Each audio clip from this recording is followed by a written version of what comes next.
Premier Doug Ford and Toronto Mayor Olivia Chow are speaking to the media about Toronto's progress toward its housing target. Let's listen in. $16 every year, and I just have to explain that. Some people aren't too sure what one fare is, so if you live up in Barrie, you can hop on the GO train and then end up at Union Station and then hop on a streetcar or the subway and go to your destination on one fare, so it saves people a tremendous amount of money. We're working together to get things done for the people of Toronto, and thank you for your partnership, Mayor. Today, we're again working together to talk about one of our top priorities, building homes. Here in Toronto and across the province, our population is growing at a record speed. That's why it's never been so important to deliver on our commitment to build at least 1.5 million homes by 2031. That's why last summer we introduced the Building Faster Fund.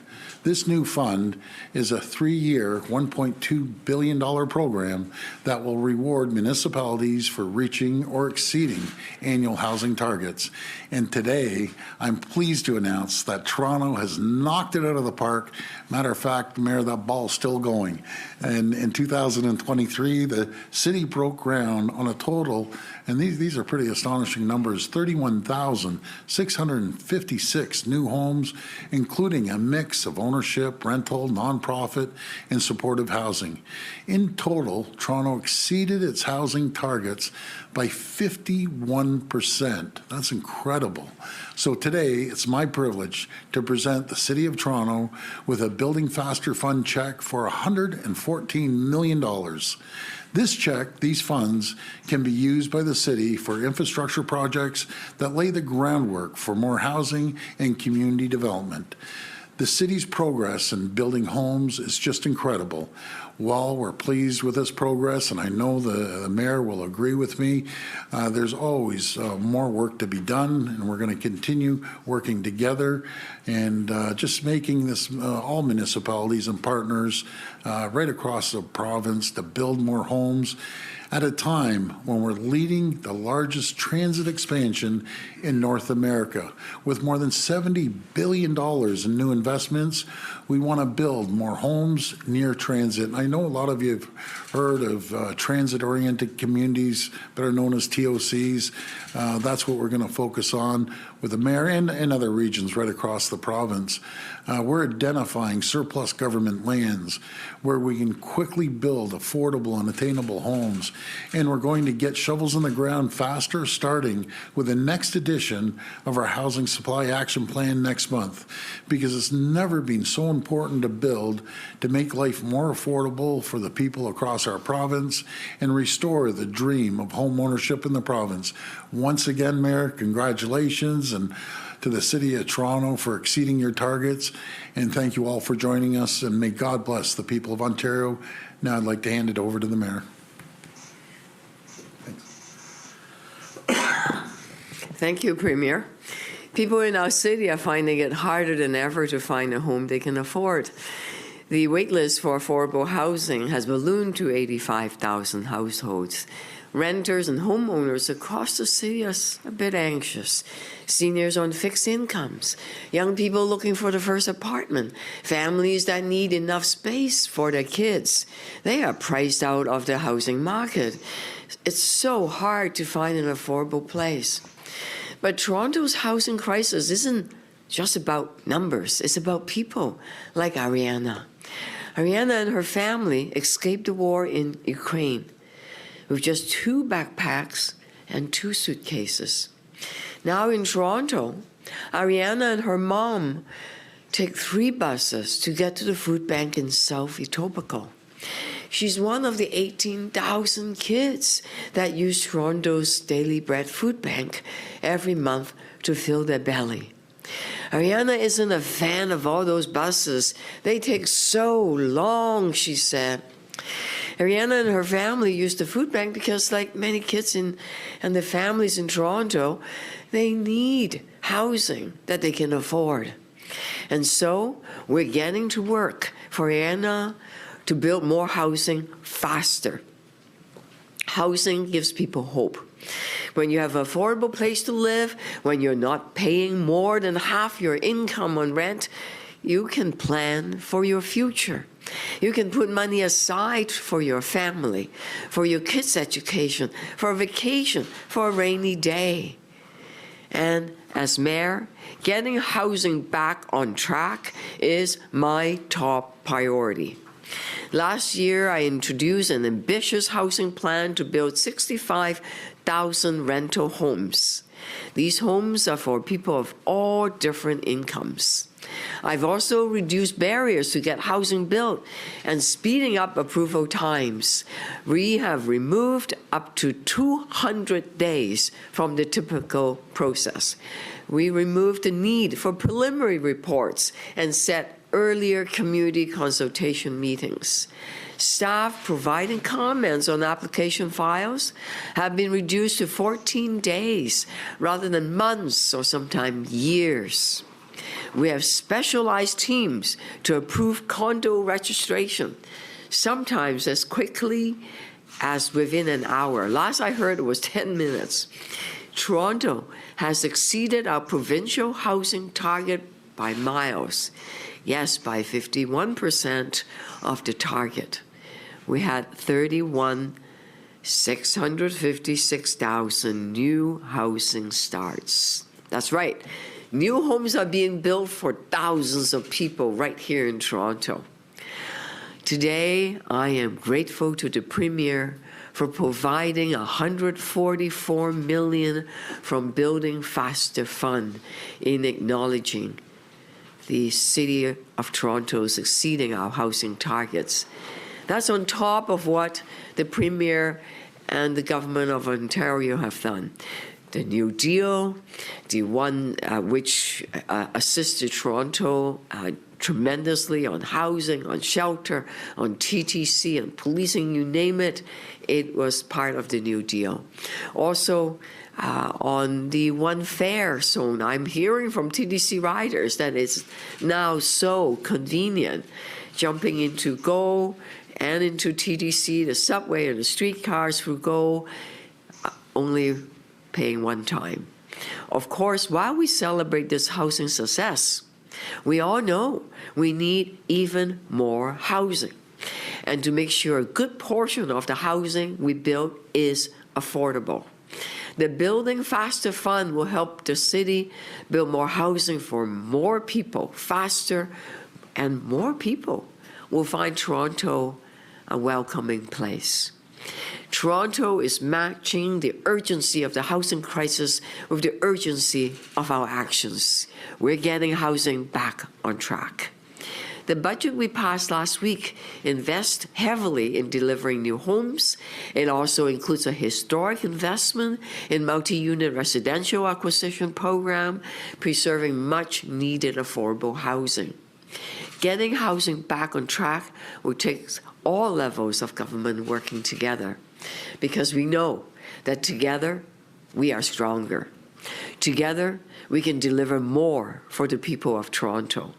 More housing, better communities, and more hope for the people who live in this great city. Thank you, Premier. Thank you to our housing minister. Great. Thank you so much. Really appreciate it. Thank you. Okay. We'll now go to reporters' questions. If you could please line up behind me. Identify yourselves by name and outlet. And just a reminder, it'll be one question, one follow-up. Okay. Premier, it's Mark McAllister from City News. Hi, Mark. I'm wondering if you could offer us your reaction. 1 week ago, Mayor Chow alluded to her budget being passed here at City Hall. Obviously, that involved a much-discussed 9.5% property tax increase. You've been very outspoken about tax increases in this province. Just looking for your reaction. Well, I have a phenomenal relationship with the mayor, and I don't believe in telling any municipality, all 444 of them, what to do. They know their needs, they know their requirements, and I have all the confidence in the world. A perfect example is today. You know, when the mayor first got elected, she said, I'm committed to building homes, and her actions have proved it. They knocked it out of the park, and she's cutting down on the time to get approvals. So when we work together, no one or nothing can stop us around the world. And I'm just very appreciative of the relationship I have with the mayor. And to Mayor Chow, this money is a significant amount of money, obviously. Could you explain how this money goes into, one, the budget, and two, specifically how it gets put to use? I can't give you fine details, but I'll guarantee you that 114 million for housing will be put in good use. We're building housing. We're working with developers, both nonprofit and for-profit, and we have different programs. And I'm meeting with our team every 2 weeks to look at how many approvals are being given each week and how fast are we building them. So this 114 million is a welcome boost to all the efforts that we are taking right now.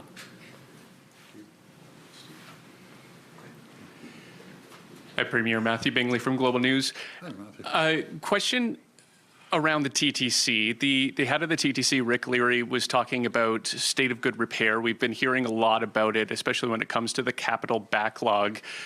We've already seen one rail line in Scarborough fail with a derailment. There are concerns that that state of good repair isn't getting addressed, and there is growing alarm that there could be another calamity or even a cause for it to be shut down with the existing subway lines. What concerns do you have when it comes to the city's infrastructure being upkept, and is there anything more the city or the province could do outside of the New Deal?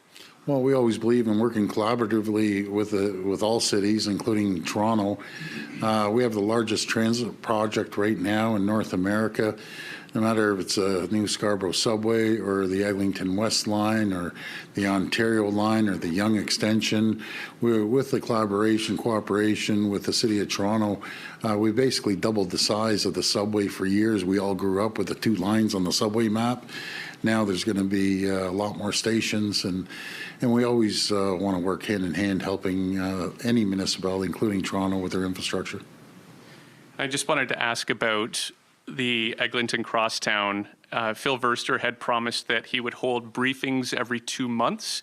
They've been pretty infrequent off that schedule. The last one was in early December. Is there something that you'd like to say to Metrolinx, or even a direction that you'd like to tell them to hold regular briefings for the people of Toronto on that line? Yeah, I've mentioned it numerous times. You know, they're doing so well in every other area. You know, Eglinton West, for example, is 6 weeks ahead of time, on budget, ahead of schedule, and so are the other lines. So, you know, we have to get this, the other Eglinton line done. It's, to be very frank, it's frustrating, to say the least, but I'm confident that they're going to get it going. And number one priority is it's safe. We don't want to have the Ottawa situation that happened. You try to rush it, and well, I don't have to explain to you what happened out in Ottawa. Steve Ryan. Hey, Steve. Hey, Mr. Premier. Question for the mayor. Yep. 114 million is a lot of money. How will that affect those people that are living in tents off of Spadina and Front Street there? And what's your plans there? We are investing heavily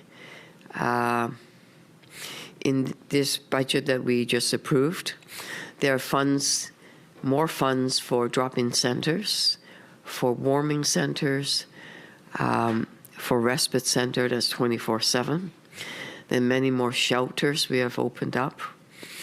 As you know, there are now 6,000 refugees in our shelter. Our shelter is sheltering 11,000 people, and it's full. What's encouraging is that the federal government have also stepped up after the Premier have produced and the city signed a new deal. The new deal has substantial amount of money to invest in shelters and housing. And the federal government has also done that very recently. So what is happening is that working with Immigration Canada, we are housing some of those refugees in some of the hotel rooms. We are to create more shelter space for people that are in tents because weather is terrible. And we are through a program that the Ontario government have partnered with the city, and now the federal government have just joined. It's called the Canada-Ontario Housing Benefits. That program have produced over almost 2,000 people, moving them from shelters and tents into real homes. They actually permanent homes. That's worthy of celebration. And the federal government said, this is great. They too recently announced $20 million. So if you're looking at holistically, every levels of government coming together is a huge problem because we know in Ukraine, we expect quite a lot of the mom and the kids are coming in to Toronto. We expect that there be a continual flow. So we're opening our doors, our hearts, and government, sometimes the wallet, because we know that it takes them just a few months to get established here, find a good job, and then they get back on their feet. Thank you. And I'll do a follow-up with you, if that's okay. What is your immediate reaction to the story about the TTC and the complaints or the deficiencies of the TTC that wasn't addressed, apparently? What were your On the thoughts? SRT? Yeah. I know as we speak, the TTC board and the CEO, Rick Leary, are seized with this issue. It's important to assure riders that everything is safe. State of good repair is important, and TTC needs to be accountable. So I await a report that will come out of TTC today. Thank you. We've been listening to a press conference with the Premier alongside Mayor Olivia Chow. The Premier announcing Toronto with $114 million for exceeding its 2023 housing targets.